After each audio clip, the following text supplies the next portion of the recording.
What's going on, everybody? Welcome to the Level With You show. My name is Wiley Olmstead, and this week, as always, I am joined by my co-host, Anthony Duart. I'm getting fat. Kenny Castro. Hi. And he's behind the scenes making it all happen, Tyler Hadley. Once again, behind the man.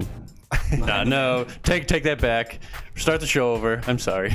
It's okay. I didn't come up with a clever nickname for you like I usually do. It becomes tiresome to think of a new one every week, so maybe I'll spend some time, write them down. That way I don't have to think of them on the spot. If you didn't know, we are a weekly video game podcast where we get together and talk about, you guessed it, video games. We also have other content on the site, or on the YouTube channel, I should say. Site coming soon. We also host video game tournaments. We had our first one in Springfield at Focus. We have that little thingy-majig. Yeah, we do. We have do? it there. Okay, we'll get there. We'll get there. Okay. Me and Kenny got our ass kicked at another local Smash tournament. I heard. But you went and you tried on New Year's Day. That's all that counts. I will say, it started looking like I was going to turn it around with Joker. Okay. Too little, too late. But I kind of started getting in a groove, and I was like, shit, if I'm going to take this serious, this is my main right here. You think so? It's my boy Joker. Tyler was kind of watching it. Tyler attested that I looked better playing as him than any other ones that I tried playing with. Word. Okay. So, well, it's always good to find your main. Mm-hmm. What about you, Tyler? How did you fare?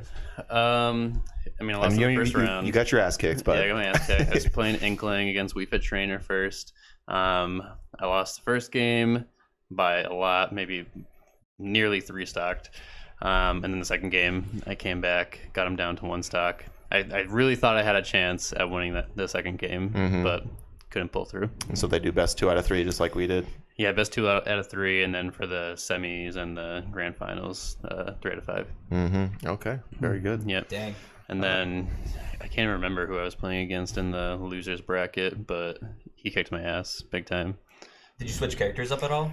I played Inkling, and then I tried Zero Suit Samus, and I'm definitely more comfortable with Inkling than I am Zero Suit. I feel like Zero Suit, I really need to. Well, I was playing with a GameCube controller, and obviously, I don't have a GameCube controller here. And I just kind of figured, I'll try it anyway. Fine. Really? There, Oh wow. Yeah, that's a big adjustment. So I definitely just need to get a GameCube controller and then start practicing with it. Yeah. Because I think that's the ideal way to play. Yeah. Okay. Cool. If you want to compete, Yeah. I do actually, opposed to a Pro controller, I do think I prefer a GameCube controller. It does feel a little bit easier. Really? Yeah. I feel like there's also less lag as well if you're using a GameCube controller. If it's wired and you're compared to a wireless Compared Pro. to a Pro controller, I feel like I've experienced way less lag using a GameCube over a Pro controller. But they both feel great in my hands. So I need to get back into using the GameCube one. Well, or I guess just playing in general if we're going to start hosting these on a semi-regular basis. So I'm glad you guys were able to wake up on New Year's Eve or New Year's Day and go out there and get a little bit more experienced. Golly, was I more hungover than I hate the hangovers where you wake up and then you get more progressively hungover throughout the day. Oh, wow. Because you're still drunk? Oh yeah, probably, yeah. Definitely, but I hate that. We didn't have a crazy New Year's Eve for us. I think we just went to Aya, had $100 worth of sushi and ramen. Wow, Ooh. that's pretty nice. Yeah, and got home and she passed out. She was knocked out cold by 9:30. Wow. And then she would toss and turn and she'd look at me and she'd like, don't you dare get up to play video games. And she was comfortable and I was comfortable too. I'm like, I'm not going nowhere. I'm like, whoop. I watched Black Clover all night until 2 a.m. because also on what device? The smart TV in our bedroom. Oh, okay, on your TV. Yeah. Okay, gotcha. So yeah, I was just, and then only got tired at 2 a.m. finally because I had drunken a coffee right before going to Aya. So I was just wired. I was like, oh, I guess another episode. Dang. Ain't nothing stopping me at this point. Did you at least flip it on your phone to watch the ball drop or anything like that? Nope. No. Don't give a fuck. And she woke up perfectly. She was at 11:58. She was 2 more minutes till midnight. Happy New Year's, babe. I'm like, Happy New Year's. I'm watching this next episode. I gotta find out what happens to Austin and company. Yo, I was like, I still got a demon form? Spoiler. Yeah. Oh, you're already there? Yeah. Nice, yeah. I've been binging hard. Good, as you I'm should. in episode 90. Wow, you're almost there. I think it's 160 something right now. Yeah. That's good. So I've been going hard. At least about 6 to 8 episodes a day. Damn. Dang. So I'll This binge is like Black Clover? 2 or 3 in the morning, after work, before bed, after some games. Okay. Hell yeah. They're coming out with a mobile game too soon, by the way. So prepare. They have the PS4 You guys game. I gotta was do just the gonna pick anime it up. cast. You gotta do the anime Yeah, cast. we're gonna have we to. do. I just got so much. I got so much that it wants to come out. So my New Year's was also pretty low key. We went to well, first off, I went and met my whole family, or not my whole family, but my mom and dad, sister, uncle, and aunt who are here from New York, and their kids, and one of their boyfriends. So it was like 10 of us at Molino's in Northampton. Not my favorite restaurant, but it was pretty good. And then I went over and met Elena at Homestead because she didn't get off work till 8. And so I had a really light dinner, split an entree with my mom, and then had a second dinner, another light one. But that place is just really good. Homestead in Northampton, they're working it out. Okay. And then we went to a little gathering up the road, pretty low key crowd, had some nice mezcal and a couple other beverages. Walked down to where they drop the ball. If you're from the area, you probably know that in Northampton they do a ball drop every year from the top of the Hotel Northampton. And I've never been. you've never been? No. This year was wow. pretty good. I thought it'd be a lot more packed than it was. I didn't Were know you there? I was there too. Yeah. Oh, wow. Yeah. I walked out of. Apparently they changed. McLeod's isn't there anymore. It's called Worst House. The Worst House. No, And I now was it's a like, German place. yeah, I was like, what? This is weird. But I walked out. We got up there like maybe like a minute before the ball, like because it doesn't go up and like it doesn't drop. It like scoots up a little bit. Yeah, I don't Yeah, I was like, what the So- hell is this? So fun fact, that what you just said right now, I could have sworn Wiley and Tyler talked about at one point in time. I'm not sure if you were around. About McLaren's becoming Worst House. Yeah. Could have sworn you guys mentioned that. Oh, on the show? Not on the show, but I know we had a conversation either that's prior or after the show. I've been meaning to try One it of those out. days. So McLaden's, it had a very bloated beer menu. They had like 90-something taps. You never know what was going to be fresh. Yeah. It was just kind of felt unfocused. The menu there was like a pretzel and a nachos, and Honestly, that it was looked about the it. exact same. Oh, really? It's the exact same inside. Nothing's really changed except it's the same company, I believe, that bought it, and then they just changed the name. It's like they. I mean, they changed the menu, and now they have like it's a good mix up of German imports and German style beers, and Okay. it's a little bit. That sounds better. It has a focus. The McLaden's before, I guess it like did okay, but I don't know. I was so thrown I think off. it was a I was like, what good the? change. I'll have to community check it out. meetup there. Yeah. If anyone wants to meet us at the Worst House, let us Oh yeah, know. if you want to meet us all at the Worst House, have the first ever Level With You community meetup. Yeah. Let us know in the comments. The big drink, we'll call it. Yeah, Level we'll even with buy you a big beer. drink. But you gotta give me a kiss on cheek, Yeah, First 4 that show up get a free beer. there you go. and then you have to start buying us drinks. Don't act like there's gonna be 4 people there, Tyler. No, it's not gonna happen. No, I'm just kidding. Honestly, if we promoted it right, I think we get a good crowd up there. Yeah, for sure. Well, making moves right on the show, saving time, making content at the same time. Yeah. Got to set up some meetings with Yeah. some other community partners. Yeah, true Meet us that. at the Worst House. Well, we have a upcoming Smash video planned, right? You want to talk about that? Yes. So we did get challenged on Instagram. Okay. Waiting for their video challenging us, if see if it's real or not. you know. Okay. It's not official till they challenge us. Before we put out our response video to it. Oh, I was like talking. that. I was talking to Tyler a little bit about my ideas how we're gonna go with this response video. I think I I'm got. gonna have some fun with it. Yeah, Did you commission them to make the video? You're like, if you want a tournament, you need to make a video first. No, actually, they said it. They were like, "Oh, we're gonna make a challenge. We're gonna challenge you guys in a video." I'm like, Oh, okay. I'm like, cool. I'm That is like, cool. So were you just like, we're gonna play them, or they want to challenge us to like video making? no, we're gonna actually, play them. we're gonna play them. Oh snap! Yeah. What are we calling it, Tyler? Smash off? Smash face off? Smash off? Crew battle. A crew battle. Crew battle. Crew battle. Okay. Hey, Aye, aye. so and it almost works out perfect because they're a crew of 4 and we are a crew of 4 as well. So me and Tyler, we kind of checked out their YouTube channel real quick, and not saying they're not that great in Smash, but just saying. Oof. We'll find out. So that'll be It's all a fun. farce. They're probably gonna destroy us. Do you think so? Do you think the videos they've been putting out is just kind of like? Tyler got his ass kicked by Wii Fit Trainer. Of course they're gonna destroy No, us. listen. Yo, this Trainer guy's is- Twitter is talk like he's stout. He is proud of being one of the few New England Wii Fit Pro, like that was that guy, like competitor players. Oh wow! Damn. He's on his Twitter. He has it all over. He's like Wii Fit trainer. The guy that beat Tyler. Yeah. Oh. Okay. Like I started following some of the guys through our Twitter account on that played. So I was like, I found him. I'm like, oh, this is the guy that beat Tyler. What skin did he use? Did he use the boy or the girl one? The girl. Okay. All right. Checks out for now. Yep. For now. Dude's all about it. All about his Wii Fit trainer. Nice. Well, you guys got a little humbled, it seems, but oh well. You weren't expecting to win. Oh no. No, I definitely was not expecting to win. No. But, Via my tech. I want to see kind of where I stacked. Yeah. I'm proud of both of you guys nonetheless. That was great. It was very rad. In all reality, I knew I sucked so bad that my second match, I'm gonna give a shout out to that kid Nugget. We were having just casual conversation, and he was giving me tips. He was being super cool about it. Like even the first kid, even though the first kid kind of threw me off. I think he had like a social anxiety. He really wasn't trying to talk to me, but still did. But the second kid, like, he was super dope. He actually talked to me and Tyler a couple times throughout the night, like while we were playing Power Stone. Oh yeah, I saw you guys playing Power Stone on your Snapchat. Yeah. I was like, I want to be there. I love Power Stone, but I was like, I'm gonna throw up if I move. I wrecked Tyler in Power Stone. Power Stone. Was that the second one or first one? The second one, but he beat the last two bosses, so it evens out when we did the story. Two's wild. Yeah. Shout out to Nugget. He's a cool dude. He is a cool dude. That's cool. Word. Well, cool people. glad you guys had a good time, and they do that every Wednesday or every other Wednesday at Prodigy.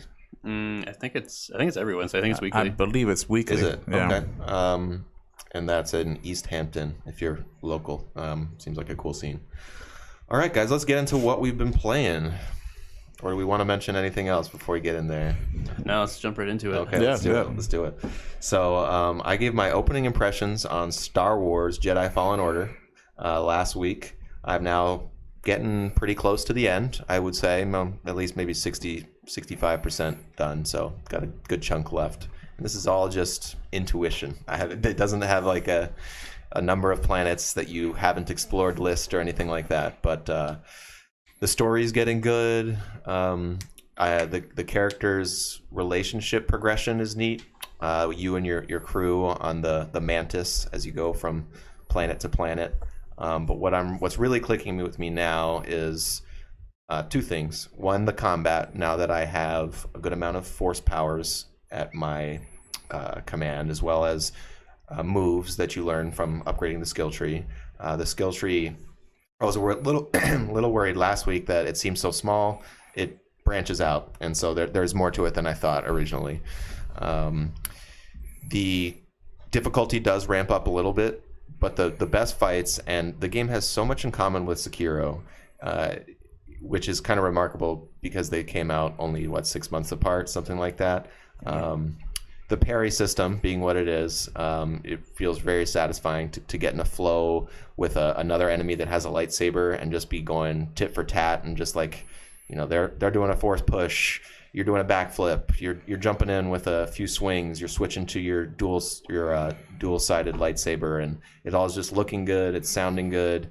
So there's been a couple really high points in terms of the combat. Stormtroopers become a little less frequent, so they're annoying me less. That's nice. That's nice. Yeah. Last night I played easily my favorite section of the game so far, which encompassed a lot of platforming as well as, I don't know, a good mix-up of platforming and combat and set pieces. It's the second time you return to the Kashyyyk planet, which is where, if you're familiar with Star Wars, where the Wookiees are from. And I was just, it was like 3 hours of like, this is awesome. It was like, I'm loving every minute of this. And I haven't felt that way for the whole game. There's been a couple finicky boss fights that I felt were just poorly designed, mostly off the beaten path, optional ones. Are there a lot of those you're finding? Like optional random guys kind of hidden in the bushes? I think that I've probably fought, I know there's been 2 bosses that I've fought now that have been completely optional. There may have been 3, but which is cool. And it's kind of like you're just walking to a room and then you see a boss health bar appear out of nowhere, and a lot of times they'll like surprise you, and so you're not expecting it. And that's a very Soulsy thing. So I think overall, One thing that I think is to its discredit, which is making me want to less likely to 100% it, but I get it from a design choice, is that you can't fast travel when you're on a planet. So the planets, as you get more abilities and get more powers, get very, very big, and like they're not like wide open spaces. There's a lot of tunnels and hallways and large rooms and small rooms, and it feels very sort of labyrinthian. And you since you can't fast travel, you're kind of like, is it really worth it to go try and find another life canister to improve my HP on that planet when if I get lost, I'm going to spend 15-20 minutes trying to get back and opening my map every 30 seconds. Do you find shortcuts like in the Souls series? You do, and they are useful for sure. They're not as like, I don't know, memorable as they are in Souls for some reason. Like, because when you find a shortcut in Dark, I don't know. Yeah, no, because you're just like, oh, thank God. I know that some videos actually compared the exploration in Fallen Order to almost like a Metroidvania, like yes, you know, yeah, definitely. You feel the same way? Yeah, I mean, I would say, especially with the implementation of the powers, that's because one of the powers, this is a very small spoiler, but you get a force push, which allows you to open up a lot of areas. Then you get a force pull, which allows you to do things like pull off a vine that's in the distance closer to you, so you can swing over to some place you couldn't access before. So yeah, for sure, it's got some Metroidvania aspects as well. I do want to mention that, like, I think the cosmetics in the game are kind of laughably poor. I mean, especially the ones for your main character. You're just finding ponchos. Because what's the coolest piece of attire you can imagine? It's a poncho. A pink poncho. Yeah. I haven't found a pink one yet, but like you'll just be, you'll find this chest and you think it'll be a cool, useful thing, and then it's like, oh, it's a dark green poncho. Great. I guess I'll switch from my dark blue poncho. And it doesn't offer any kind of. It's just purely cosmetic. No. Oh, wow. Okay. Yeah, just a lame ass. Like there's like 20 of them at this point. I think I found like 10. Huh. BD1, he was your little robot who helps you out a lot. He like will scan objects for you. He's actually the guy that heals you when you press up on the D-pad. His skins look cooler. Like there's a pretty cool pink and blue one that I got. But anyway, I just had to comment that I think it's like, every time I get one, I think it's like, oh wow, that's very lame. Yeah. There was one that I found on Kashyyyk that kind of was cool, but other than that, I'm very positive on the game. I'm liking it more than I was last week. If I were to make my top 10 again, it'd probably sneak on there. It'd be like a 8 or 9 of 2019, maybe even higher. I've heard good things about the final act, so maybe it'll really wow me.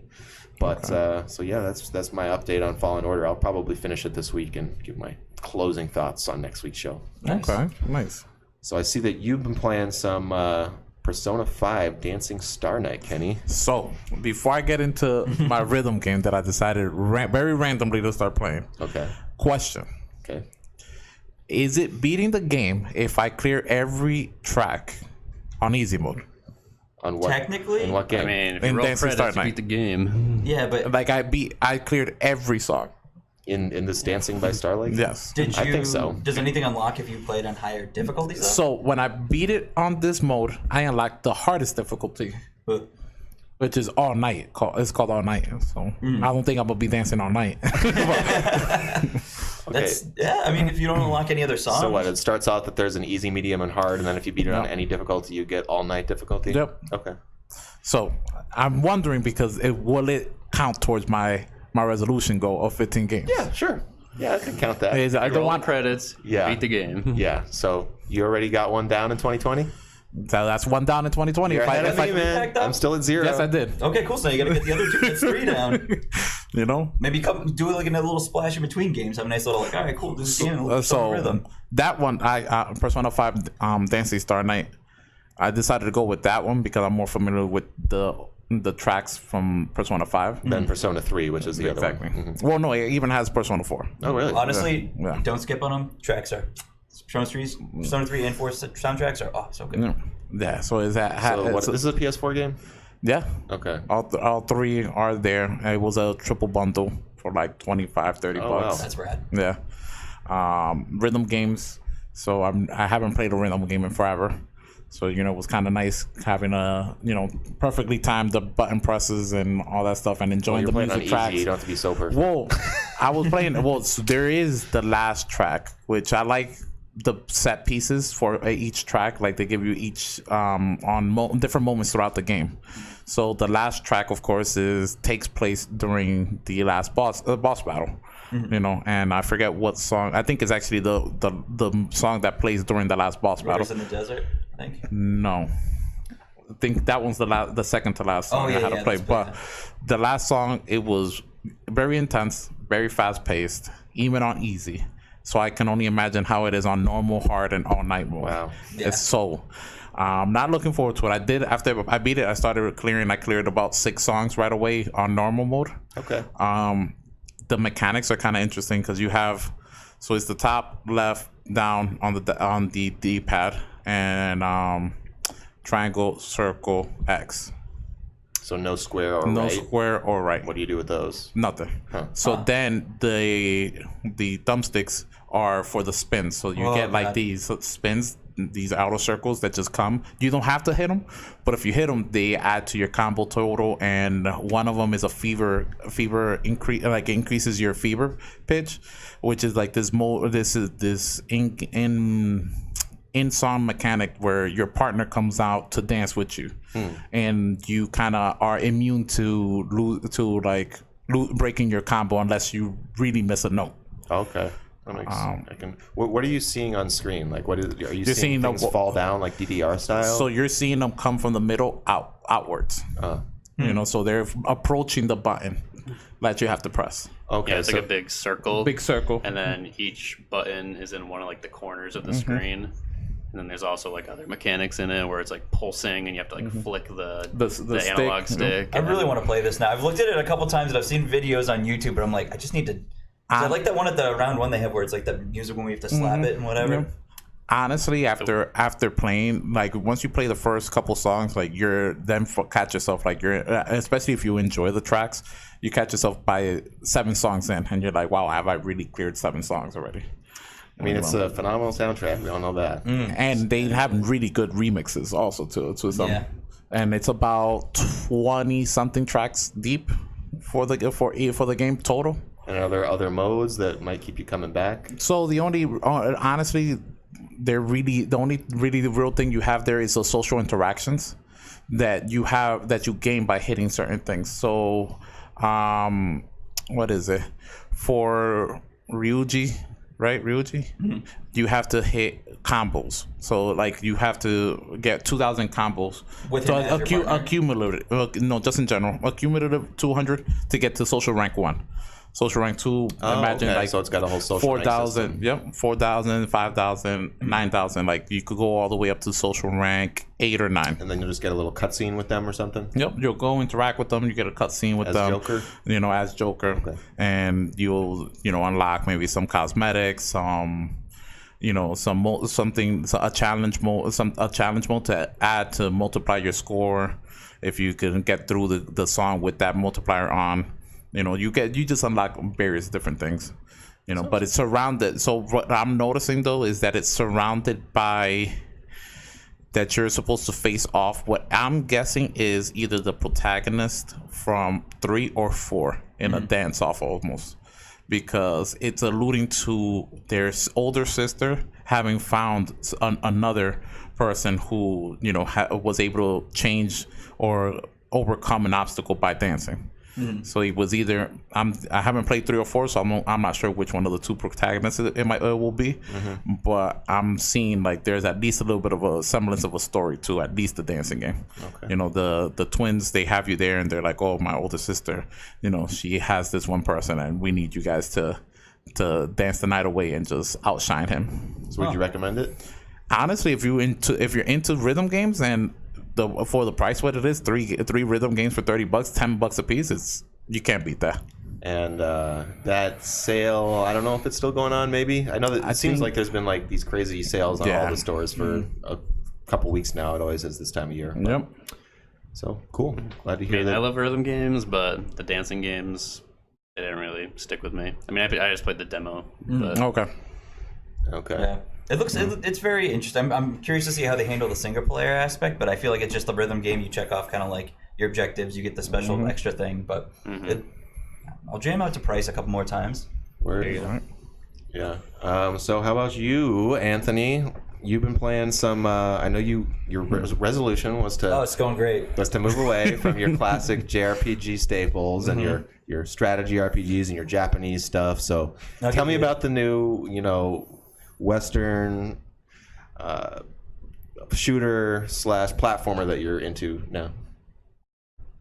I played 2 Japanese RPGs, one strategy one, and one from the Super Nintendo. I played Breath of Fire 2. I watched a YouTube video, actually, and I was like, I want to try Breath of Fire 2 out, because I had it for Game Boy Advance a long time ago, and I played it like once, and then I lost it. I don't know where it went, and I was really sad. It was really good, and it's pretty good. The translation sucks. It's hilarious. The translation's super awful. So is this the SNES game that's on the Switch online service? You can play it right now. It's right on the online service. They just added it, I think, with the newest round of games with like Kirby Superstar and Star Fox 2. I want to go back and play 1 at some point, but it's, I've heard this one's better than 1. You've improved a lot of stuff, but that was pretty good. I've been liking it a lot so far. It's very grindy.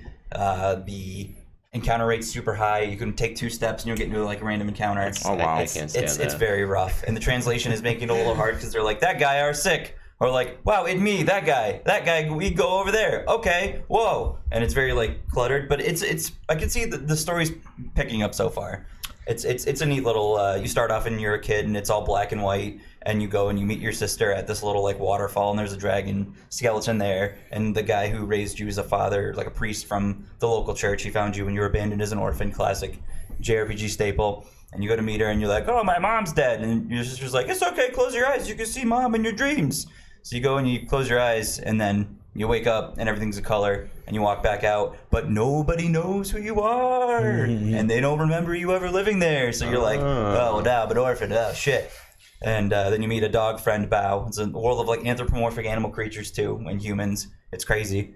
And then you just start off an adventure from there, and it's been good. Good classic SNES RPG. This is. Do you know what year it came out? Ooh, I know it's early 96? 90s. Nah, it's got to be earlier than that, because there's 2 more. No, that's true. I want to say. I think 3 was on the SNES, or was that on the 3 PS1?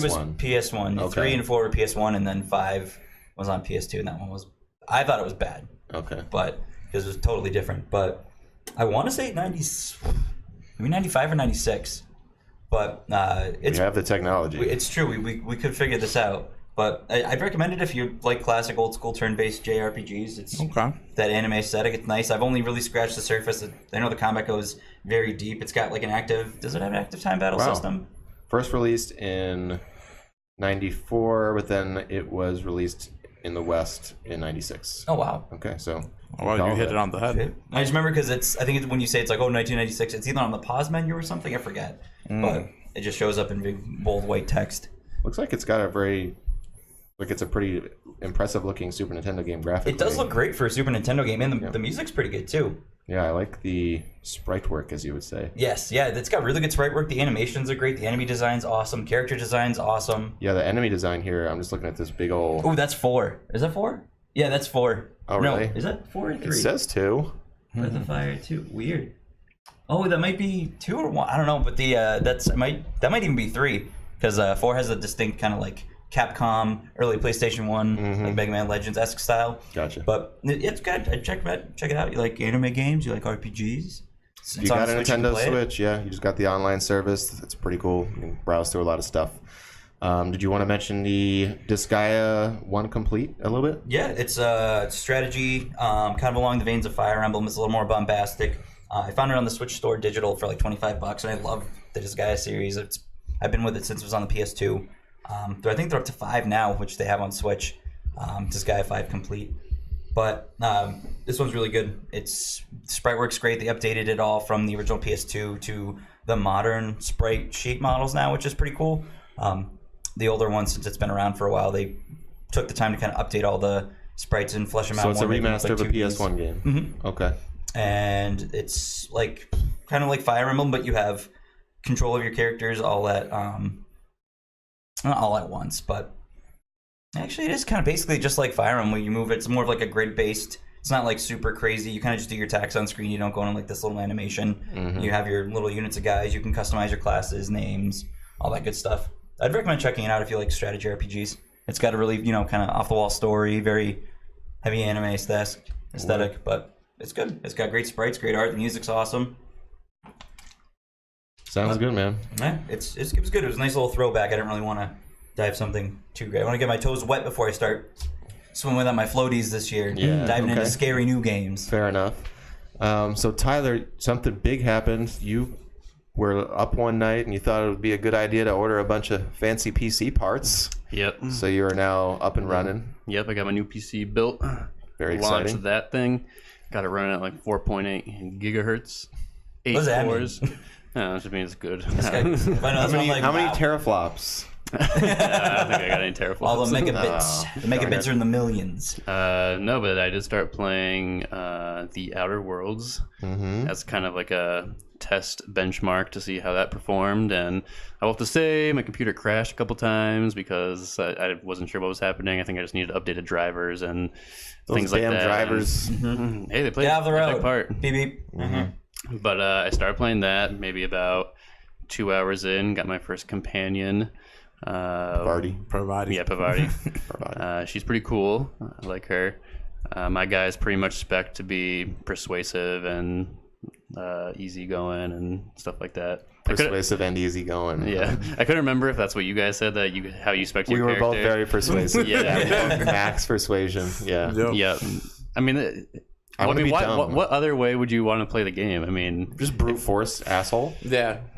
But that doesn't sound as interesting. I want to be able to have all the dialogue options. I know, yeah, that's what a lot of people do on their first playthroughs because they want to be able to have the most flexibility in scenarios. So I get it. Then from there you could kill half the town on your second playthrough. Yeah, you could go for the genocide. Yeah, there's a couple times where I just like blasted people for the fun of it, just to see what happened, and shooting a guard inside the main city or whatever. And then all of a sudden they start attacking you, and I go, "Oh, jeez!" Everyone's after me. This guy. But so far, I'm liking it a lot. I'll probably hop on Twitch at some point, maybe start a new character for like a stream-only playthrough. Cool. Nice. And then everyone can see what I'm doing. Everyone can make fun of me about how bad I am or how maybe I'm really good at it. That's okay. It'll be fine. It's going to be good times. Spec my character for me. If you hop on Twitch, you can spec my character for me. There you go. We could join voice You should announce the times, and maybe next week we can plug it more and get that shit rolling. Yeah, for sure. I mean, maybe I'll start this week because I actually like playing through the game. You know how you can have like Twitch alerts and things where like it'll pop up and say so and so followed. The Outer Worlds has some really cool UI, whatever, the graphics on screen where it's just kind of like it like unfolds itself and then it shows all the text on it. So I'm like, I could probably make that into like a Twitch overlay to kind of like match what I'm playing. And so I kind of want to do that. That's pretty cool. Nice. Do it. Nice. Looking forward to it. Yeah, I think we're also starting the Madden Mondays on Monday. Madden Mondays coming next week. Oh, shit. He's playing. 7 to 10. Is that what we're calling? 7 to 10? That works for me. 7 to 10. Hell yeah. 7 p.m. Eastern until 10 p.m. Eastern. Get your ass beat. Yeah, if you want to challenge Kenny and Madden, use the hashtag Kenny sucks. Use the hashtag I hate campers. Kenny sucks LWY. Cool. Well, sweet. Yeah, put that in the description so the folks know. Tune in. Madden Mondays with Kenny Castro on Level With You Twitch channel. I think it could go one of two ways. It could be Madden Mondays or Getting Mad Mondays. We'll have to see. Yeah, who knows? I know. I kind of was like, I haven't played an online ranked match, so I played like a couple this week just so precursor. See if I was just gonna be 3 hours of me getting smacked around on Twitch, and I won both matches, and I'm like, all right. But then my rank keeps going up, so I'm gonna face better competition, but it's whatever. It's whatever. You're gonna play on PlayStation, right? Or Xbox? Yeah. And are you gonna play as your PlayStation. Saints every game? Yes. What? That's boring. I'll switch it up. I feel, Wiley, if you want me to switch it up Monday, I'll switch it up. Want me to do what? Random? Ooh. Oh, should we get them into a hat and just kind of pick it every game? We could throw it into a randomizer. Oh, make yeah. something happen. Something like that. Because we've always done so well with picking things out of a hat. I could do 2 different colors, and then you'd have to pick the team which colors closely resemble the colors I say. It'll take me forever. Blue and pink. I'm in a blue mood. Blue, purple. Am I close? Any of them? Purple. Blue and purple. I think blue Panthers, purple Vikings. Yeah, but not both. Yellow and green. Packers. Packers. Yeah. There we go. That's easy. I got one. Blue and turquoise. No, turquoise and orange. It's Dolphins. Dolphins. You got Oh it. yeah. Yeah, Good job, Anthony. I do like the color scheme for them. Nice. Something in my eye. Black and gold Saints. No. Oh, okay. Sorry about your Saints, by the way. As long as I saw everybody's Pats lose the day before, I think I'm a happy man for the rest of the playoffs. I'll be rooting Seahawks. There you go. Yeah, that's Seattle, right? I was listening. I just happened to be listening to the Pats game where, not this one, but the one the week before where they surprised everybody and lost to the Dolphins. Yeah, Fitzmagic came out of nowhere. Yeah, so I was just listening to the announcers and they were like, "This is unbelievable." It was like light and green at the game. They're like, "I can't believe this. I have to work next week. This is just an embarrassment." That's funny. Yeah, so I was like, "Yeah, you gotta work, motherfucker." You gotta watch out for them. The Dolphins are the anime protagonists of this football season. Unless they're already out, then maybe They're we'll see already that. They're already out. Yeah, It's just a they did statement make game. The anime Why didn't they just let the Patriots win? The anime protagonist for Because this the week Patriots will still be in it. is the I know, I Tennessee was just Titans. Tennessee Titans. They are the anime protagonists of the playoffs right now. That's gonna be good. They're right now. They got Derrick Henry. Like no one would think he's running all over the league right now. It'll be we'll see how they pass the test to get into their Boku no Football Academia. Honestly, I'm calling it here. Titans beat Baltimore. For the No, they beat them next week. Oh. This upcoming weekend. Yeah, as much as everybody has them as underdogs, I got them winning once again behind the rush and time and possession. Okay, we'll see. We'll find out, and you can It's a talk about it bold on statement. Bold statement. Madden Mondays with Kenny. Okay. The last game I want to talk about before we move on to the news is one that came out a long time ago, but I was going through my collection. I was like, has anything had an interesting patch that has updated the game in a significant way? And that was Forza Horizon 4. Okay. So I played this more than any sim adjacent racing game. I know it's not a pure sim like the Gran Turismos or the Forza Motorsports. It's pretty arcadey, in fact. But the game is awesome. It's beautiful. There's all types of stuff to do. It's like insane that it's for free on Game Pass. I'm considering buying the expansions now once I get out of the little issue I'm having with my finances. No big deal. No, don't worry about me. Don't bring it up. You're bringing it up. Okay, so they added a battle royale mode to this game. Did you guys know this? I think you What, mentioned really? it briefly. Yeah, I didn't hear Cars? about that. yeah. That wasn't recent though, was it? It was a few weeks ago. I think maybe a couple months ago tops. Yeah, that's what I thought I heard Is it about that guy? Is that guy that played Lightning McQueen? Is he in it too? Are they in there? No cars. There's a Lego expansion though. That's awesome. Yeah, so I've heard that that's pretty good. And then there's a whole nother one where you're playing on an island where the weather's really bad and it's extreme. That sounds pretty cool, actually. I want to know more about this battle royale mode. Yeah. Okay, so you start out with a Mini Cooper. Everybody starts out. There's a max of 72 players. I played 3 games. They were ranging anywhere from high 40s to low 60s player count. You drop into this large area where there's a big ring around it, a la Fortnite and Apex and everything like that. You're driving around looking for car drops, which are essentially 3 drones that are floating around that are kind of neon pink, that if you drive under them, you press X and it's sort of you get a random car that is likely going to be a little bit faster than the Mini Cooper, which is pretty slow. And you drive around, the area gets smaller, you encounter other players, and then you challenge them. And then once you challenge them, you have an objective that you both race to, and whoever wins survives, whoever loses gets eliminated. Oh. Do you explode? No, there's nothing really cool. Like, to be honest, I was pretty lukewarm on this mode. It was a lot of fun going back and playing this game. And there's so much more to do now. Like, I mean, the game has the ultimate map barf. Like, you open the map and there's hundreds and hundreds of icons of places to go, and it's super overwhelming. Luckily, it lets you filter it, so you can like say like, I only want to see 7 out of the 20 possible types of things I can be doing right now. Wow. And they've added a lot since I've played, because it's sort of a live service game to an extent. If you didn't know, Forza Horizon 4 does a really cool thing where every week that you play it, it changes from winter to fall to summer to spring. It changes for everybody that's playing the game. When I was playing it, it's currently in winter. I think it was switching a couple days from yesterday.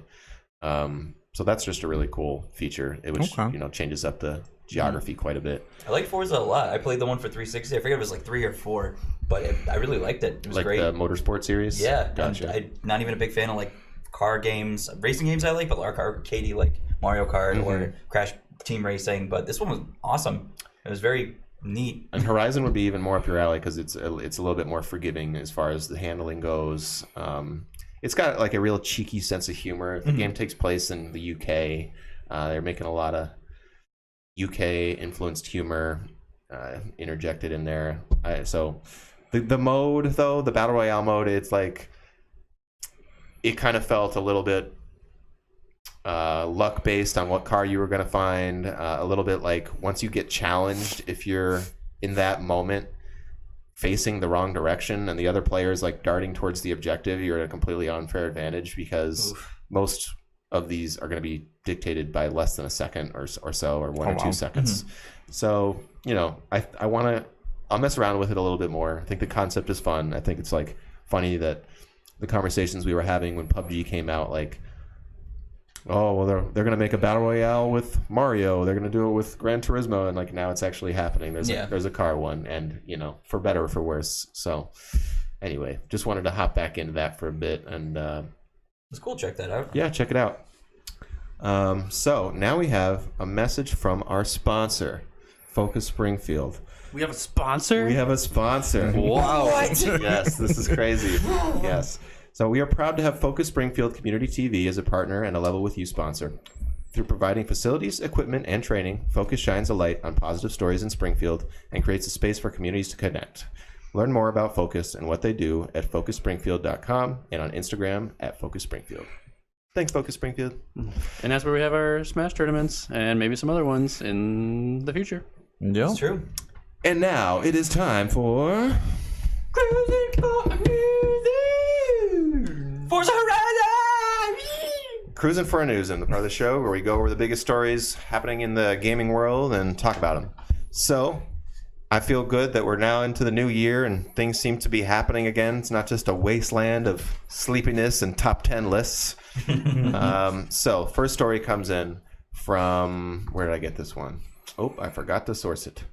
GameIndustry.biz. Oh, I did? Okay, GamesIndustry.biz and the LA Times. Took a little bit from both. So this is a Shakeup at DICE. I see what you did there. Shakeup at... Yeah, I didn't even mean to do that. New Year, new jokes. Damn it, I wish I had done that on purpose. You did? Okay. Well, so Shakeup at DICE, who's the studio behind the Battlefield games, as well as Battlefront games. So the Respawn CEO is moving to the DICE LA, which previously was sort of a support studio.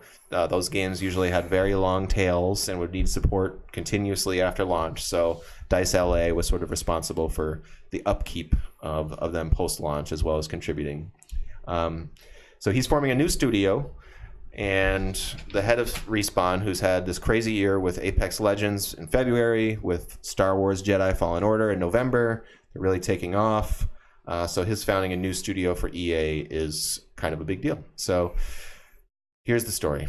DICE was founded in Stockholm in the early 1990s and is home to games such as Battlefield, Mirror's Edge, and Star Wars Battlefront, but Electronic Arts categorizes its LA-based outpost as long dedicated to support their core products.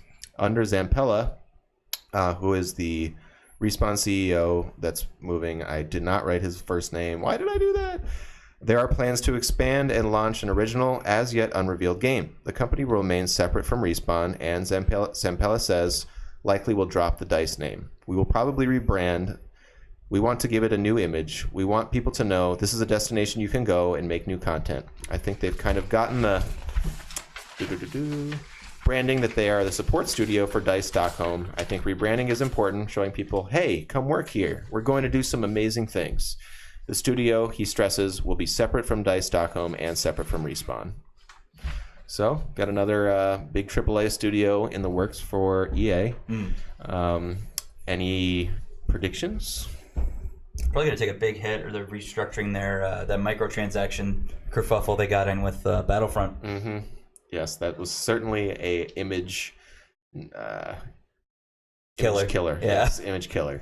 Hopefully they'll what little learn from image that. they had at the time. Yeah, so EA's. I think it's gonna take a long time for EA to kind of shake the grime of like, all we want is your buddy. We don't really care about you. Sports games. Well, I think they had a lot of good faith with this year with Apex and with with Jedi, and those are both Respawn joints. Sure, Apex has some pretty ridiculously priced skins, but it's free, so you don't have to buy them, and they don't improve the moment-to-moment gameplay or anything like that. So yeah, I honestly think EA is just on the rise now. I think they realized, let's just keep the microtransactions to FIFA and Madden, where people love them, and let's go away from that everywhere else. I think this year is going to be a big year for them. I think we'll be getting some more news on the next Dragon Age game, more about that. Wow. We'll be seeing Mass Effect 5. No, we won't.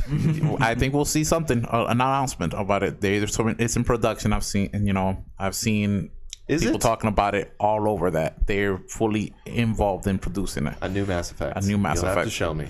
So It's been good. I actually have a lot of faith in EA right now. Okay. I think that after I played a little bit of Jedi, and I'm like, ooh, if they could just get back to just making really great single player story games, like we saw in Mass Effect 2, Mass Effect 3, even if everybody hated the ending, it was still a great game. Yeah, definitely. I think it's going to be a great year for them and going forward.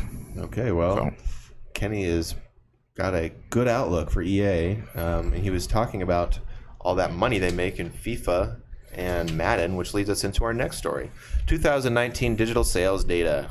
This is kind of I found it interesting. We see things in the digital marketplace becoming more and more of a powerhouse, and big part of the industry is everybody moves away from physical media. So the games industry generated an impressive $120.1 billion with its digital content last year, more than any other year to date. The figure comes from Superdata's newly released 2019 year in review report, which reveals the games and interactive media grew by 4% when compared to 2018. Within the digital game segment, mobile unsurprisingly generated the most revenue at $64.4 billion, followed by PC at $29.6 billion and console at $15.4 billion. Wow. Sounds about right. How people, I guess just everybody you meet, you don't even think that they're a gamer. They're playing something on their phone. They're like, oh yeah, I probably spent $180 on Candy Crush. Yeah, dude, everybody's a pocket gamer. I'll tell you, nothing as bad as it is. Nothing makes me happier than meeting somebody for the first time, or like having known somebody for a little bit, and then like seeing them on their phone, like, oh, what game you playing? Just playing Dragon Ball Z Dokkan Battle. It's like, I played Dragon Ball Z Dokkan Battle too. I just spent $50 trying to get the new pole, and they're like, I just started. Did you really? No. I can't afford that right now. You sure about that? Keywords right now. Right now. I won't lie. I spent a lot more money on that game than I should have for a mobile game. How much total? Oh god. It's up there in the 400s. Probably 500 over the 3-4 years I've been playing. Wow. Okay. Well, 3-4 years. Yeah. Still too much. If you say 3-4 years at $500 a piece, that's $100 per year. So it's 33 cents a day. You break it down. It's not the worst thing. Just turn my blood into money. Yeah.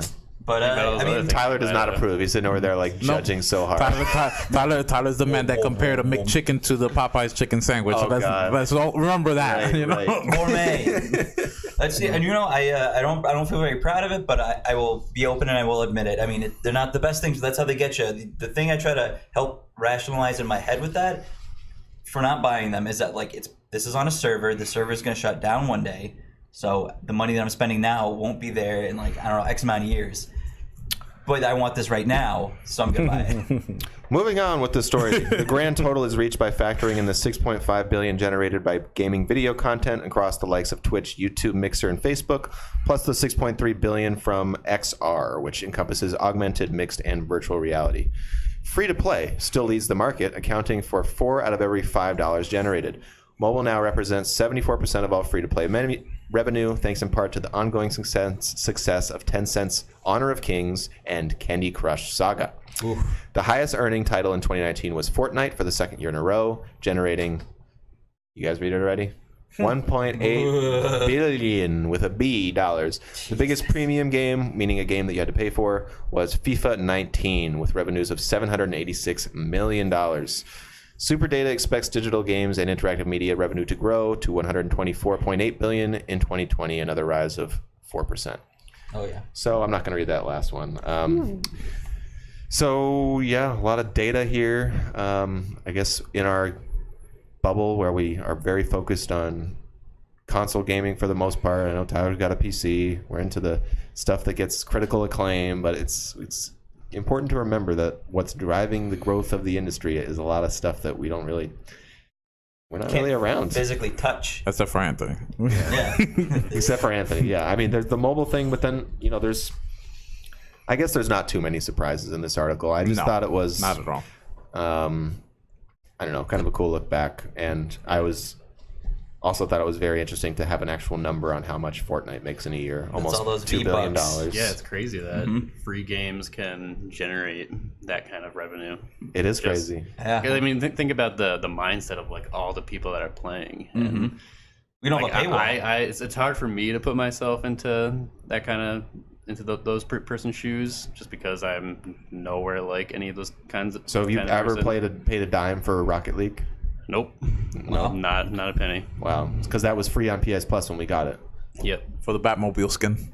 Yeah. You did? Okay, there you go. You get a little leeway. They always get their little cosmetics. No, but ever since the beginning of Rocket League, I've used like the same car, and then very rarely switched up like my hat and like wheels and things.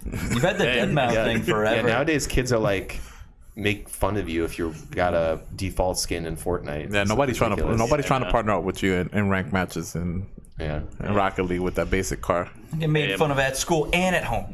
Almost diamond in doubles. But it is crazy that you are right that free, like, when they're designing these games and they're having the conversations about, how can we maximize profits, but why don't we make it free? Yeah. It's like, that seems like it was 10 years ago. Was that a feasible thing? No. I feel like it's because everybody has access to it. Literally anybody can download a free-to-play game as long as you have the hardware to play it on. Anybody can download it, and then it's like, oh wow, I can play this game, and I'm having a lot of fun with it. But I could have a little more fun if I spend this $2 to get this beanbag skin. Yeah, exactly. Honestly, so games would sometimes just go to die in free to play. Evolve. Yeah, went free to play just so it could die. I bet that's what Anthem does, but they also do a big expansion with it. The other one, Battleborn. Oh yeah, that's they're what's sunsetting shutting that. down. That's going. That one went free to play just to die, and this was before free to play was really the big thing, to do. So if you're going to be free to play, you want to be free to play out the gate, or else you're just going to look a little Desperate, a little weak. Yeah, desperate. That's what I was looking for. They made that new Final Fantasy Dissidia NT free to play. Free to play, but even though I heard they're gonna add Ardeen to Dissidia. Really? Yeah, the bad guy from 15. I still have to play 15. I played like an hour of it and was like, I almost picked up the DLC episode Ardeen. I heard it's pretty good. Little backstory to him. Get to play SM. That's all pretty that cool. good stuff. I'll have to check it out. I want to play it. It looks sweet, but kind of save my fix for FF7 coming out in 2 months. Now is the time to play it because honestly, with all the patches, it's a great game. Cool. I mean, we're just gonna get into Crystal Chronicles. That's true. I was just gonna say you should. You're saying you want to get into an MMO and you just got this new PC. Have you considered FF14? Get back to it. Yes, sir. It's got a subscription. Yeah. It's subscription I based. forgot. You know how Very cheap. You know how he feels. I'll have to do some research because I used to love free-to-play MMORPGs. So I'll have to take a look. You never know. Maybe when we will get donations on the Twitch account to the point where he could pay off Yeah. his MMO. Or suggestions, if you guys have suggestions for really good free-to-play MMORPGs or subscription-based ones that you think are worth it. Star Wars: The Old Republic. That is actually, I have That's a good one. I've heard that. I played it. It's pretty good. That went free-to-play too, right? Because they used to be Did it? subscription-based. It went free to play. There's only a few that's sticking strong to their guns. WoW is never. I'll be on Temtem. WoW's never going to go Temtem. free to play. Is that out yet? Yeah, Temtem.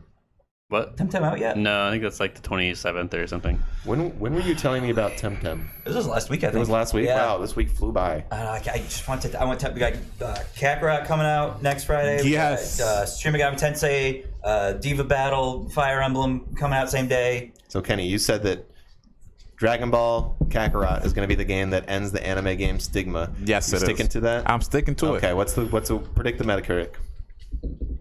what is the Metacritic out of 100, right? Yep. Yeah, I'm predicting 75. Okay. 75. Because I'm not trying to go up. I'm predicting 75 because what did Death Stranding end at? I'm not trying to get too I think egotistical. Early 80s. Yeah. Low 80s. You know, so I was gonna say 82. What I really want to say is 82. What I'm predicting is 75. I'm gonna say 63. Sorry. It's okay. Okay. I think it's I'm gonna go with a straight up 71. think you're gonna get proven wrong. I hope so. It's gonna be high. I really believe it's gonna be 82. Okay, but you said But 75. I'm saying it's good. I'm saying 75. That's my When's it gonna prediction. start versus where it ends. But my heart's saying Okay. 82. Fair enough. I'm really excited.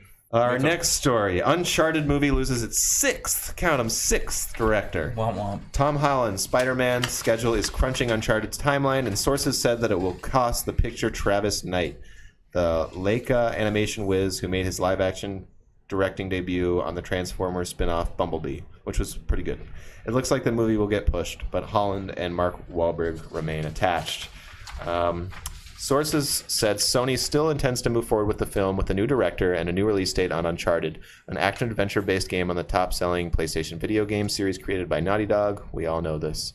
Okay, so the current draft of the screenplay is by Rafe Judkins and the Iron Man team of Art Markham and Matt Holloway. Didn't know that. Knight's departure comes just months after Dan Trachtenberg announced he was leaving the project. Trachtenberg was in the role for 8 months. After Sean Levy left in 2018, they were preceded by Seth Gordon, Neil Berger, and David O. Russell. What's going on? Why can't they make this Uncharted movie? I hope it doesn't wind up like the Super Mario Brothers movie, because that's what it sounds like it's going into. You mean the live action one? Yeah, because they had a bunch of like directors left. People came in, they saw the script. The script went through a bunch of like rewrites. More directors left, and they finally had the really crappy 2 directors at the end. Everybody was just shit-faced all the time on set, drinking. Bob Hoskins got his arm cut in the sliding door to the van. Wow. I almost want to see that. You should. I got it on DVD. You can watch it. I honestly, Really? Yeah. I've never seen it. We gotta watch it. What, the Okay. Super Mario movie? Yeah. Oh yeah, I love that We movie. gotta watch it. It's worth to watch. I'm biased. I enjoy that movie. Like we're in the We'll do a Goombas are in the watch along. elevator dancing. It looks painful from the screens and short clips I've seen. But We'll have a couple beers. okay, well, yeah, a couple. Okay. A couple G&Ts. Yeah, there you go. Be way better. We'll have a viewing night. Yeah, it's good. Recommend it. Yeah. Okay. I think this movie's gonna be fine. I think it's just at the end of the day, the Spider-Man movies come first. That is for both Sony and for Marvel. This can, you know, as big of a franchise that is for video game, it's unproven in the big screen. You know, so I think at the end of the day, they're gonna prioritize his scheduling and his filming of the Spider-Man movie. So you know, with these directors that they're aiming for, I think they're just slated for other movies as well. And they're like, okay, I can do this movie in maybe 6 months, but once it starts overlapping with the other movie they have committed to, they're like, no, I gotta drop. There's got to be something going on behind the scene that's causing it to be so. Maybe it's Naughty Dog. knows, Maybe they're not being nice with the creative team. So, what's funny about this story, the last thing I'll say on it, is that Mark Wahlberg was originally cast as Drake, and now he's playing his older mentor, Sully. Yep. That's awesome. So that's very entertaining. So this is sort of a heads up for the audience. 10 games are free in January for Twitch Prime members, and some of them are quite good. So if you have Amazon Prime, you have Twitch Prime. So Oh shit! Really? yeah, so the 10 games you can get are Dandara, which is a cool looking platformer. Anna Kroot, never heard of that one. Kingdom, New Lands, never heard of that. A Normal Lost Phone, I've heard good things about that. Splasher, Enter the Gungeon, Ape Out, those last 2 are great. Witch Eye, Gato Roboto, and Heave Ho. So that's like a $100 value right there. Just something if you didn't know about. If you're a Twitch Prime member, you should check that out. Yeah, I know. Well, you've been talking about playing Heave Ho quite a bit We every have. now and then, and we gotta jump on that.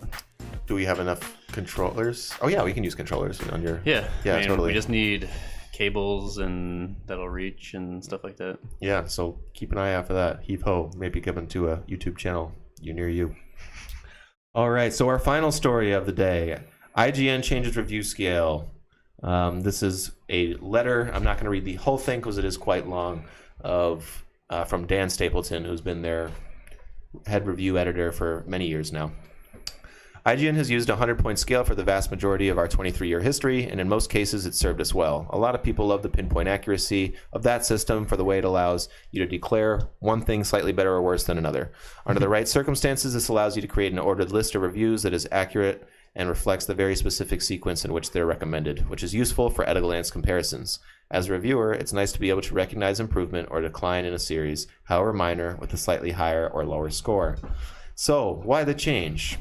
In the experience of the current IGN Reviews team over the past several years, the reality is that these direct comparisons between extremely diverse reviews often end up inadvertently miscommunicating our intent in practice. That's especially true in the context of a large outlet like IGN, where many different critics with different specialties work together to cover a broad spectrum of the entertainment world. Our criticism, whether you're talking about games or movies or TV shows or comic books, isn't a science. To use games as an example, while you can count the pixels on screen, the number of frames per second displayed, or even the number of hours content available, none of these things mean a game is good. Even if it's technically bulletproof and runs at 4K at 144 hertz, it could still be terribly boring. Conversely, a game could run at 900p at 30 frames per second with occasional dips into the 20s and still be worthy of our highest rating masterpiece. I have a feeling that they're talking about Breath of the Wild there. There's a link. It's linked. I don't know what the link leads to. So what do you guys think of this? I think it's a step in the right direction. Yeah. I think change a little bit, rebrand a little bit. Mm-hmm. Something new with a new decade. And it makes more sense, I think, for the audience that they're trying to reach. Yeah. My thing is that I've been an IGN reader now for almost 20 years. My screen name is, I registered October 2001. Used to post on the message boards a shit ton back in the day. Had over 50,000 posts. I have a long history with the website. Wait, so your username is I registered October 2001? No, it just says the year you registered. Okay. I was like, that's a No, I don't want to username. say my username. That's okay. You don't want them hunting you down on the message boards. Exactly. So I just loved the sort of drama of like, oh man, it got a 9.7. Like Splinter Cell got. I can still name off review scores from back in the day. Metroid Prime, either a 9.8 or 9.9. I think 9.8. Halo 9.7, which of course was probably the reviewer's way of saying like, yes, it's 1 point better than Halo. And what else can I remember? Like MGS2, I think that got a 10. So I'm gonna miss the minutia of between 9 and 10. Like, is it a masterpiece, or is it like a really great game, or is it like a really great game? Exactly. Is it a masterpiece? Sure. Maybe now they'll just give it a 10. And I understand that it's childish to think the way that I do. But I just have that nostalgia with IGN, and so I don't really care either way. I thought it was interesting. It's the same thing Polygon does now. Mm-hmm. Same thing GameStop does now. So it's a trend over in San Francisco. Keep it on the level scale or the number scale. Mm-hmm. Yep. Level scale. We could use that. Level scale. Write that down. I can write that down. Yeah. What's your? If we were to start a publication and we were to review games, what would you advocate for being our scoring system? Kenny. 1,000-point scale. 1,000-point scale. How many hot wet kisses out of 5? I kind of like that, the 1,000-point scale. You're like, yeah, for real. You give them that a 781, it's totally a 763 in my book. Yeah. You're playing with Yu-Gi-Oh numbers here. Right. Big boy numbers. Yeah, or out of 10,000 even. Yeah. Oh God. Oh man. Give it 9,999 level points. I would kind of love that, just to as satire, just be like, did you hear that new game got a 946,000 from Wiley? Yeah, out of what? How many? He didn't say. 2 million. 2 million. Man, that sucks. Yeah, that's a good scale. No, but for real answers, or for real answers, I'd say 100-point scale for me. You like 100 points? Yes, Yeah. you get to really get, because not every 9 game is a 9. Not every game that you score a 9 for in a 10-point scale is the same. I like the in between to kind of differentiate, let them stand aside from each other. Yeah, I agree. I mean, what they would counter that was just let the words speak for that. And that is another thing that they're just like, they don't want people to just scroll down and see the score. They want a little bit, which a lot of people do, myself included, if I'm not very invested in the game. So yeah, I don't know. I mean, it's kind of too, if based on the reviewer, if a reviewer plays 2 different games and they think one game is better than the other, then they're going to give that the lower 100-point scale number, whereas like if it's at a 10-point scale, maybe they both get 10s, maybe they both get 9s, right? For different reasons. Yeah, then you get to the point where he says they're very close in quality, but it really makes you feel like Spider-Man. Wow, this review really makes me feel like Spider-Man. They do it the same, 10-point scale. Yeah, I think I would do a 20-point. Actually, I like the 20-point where 0.5s. Yeah, I like to add the 0.5s in there, or even like how Game Informer has a 40-point because they have the 8.25s and 8.5s and 7.75s. I kind of dig that. Yeah. Okay, so that's going to do it with Cruising for a News and for this week, which usually wraps up our show, and we'll pretty much do so this week as well. If you're tuning in live, thank you very much. Make sure you check out the YouTube channel and hit the subscribe button, as well as drop a comment if you'd like a question on next week's show or a suggestion going forward. And ask us. We're great. I do have one thing before we close out the show. I showed these guys before you got here. But there's this really great fan project that's out there right now. They just dropped their first reveal trailer. It's a project that's been in the works since 2014. Originally called Mother 4, so it was a continuation fan game. I think I was just reading about it. Yeah, they actually just revealed that they changed the whole name, made it from like a fan sequel to a whole new independent IP, which is, I think, a very, very smart move. That's awesome. It'll avoid all that copyright stuff. But it's called Oddity. Oddity, yeah. It's called Oddity. Is it Oddity? I'm pretty sure it was called Oddity. Yep, Oddity. It looks great. Check out the trailer. It's on YouTube. Highly recommend it if you're a fan of the Earthbound games or Mother. It's awesome. Check it out. It'll be out when it's out. Is it on Kickstarter? I don't know. That's a good question. We might have to get in there if one of them is giving us credits. Yeah, exactly. Because I'm saying, like, right now, you should be... If it has just account for something. Yeah, if it has a Kickstarter, go support it. It looks absolutely amazing. I'm pretty sure it's just a free, like, the team that was behind it was just like, we love this series so much. We want to make this game, and we want to make it free, but don't expect, like, when they were doing really good updates, it was supposed to be out in winter 2014, but over time, I guess they ran into a lot of stuff, but it looks absolutely amazing. The soundtrack, even back in, like, 2013, 2014, I was listening to it on SoundCloud. So good. Oh, wow. Check it out. It's really, really, it looks very promising for a fan Earthbound-esque game. Highly recommend it. Very cool. All right. That's amazing.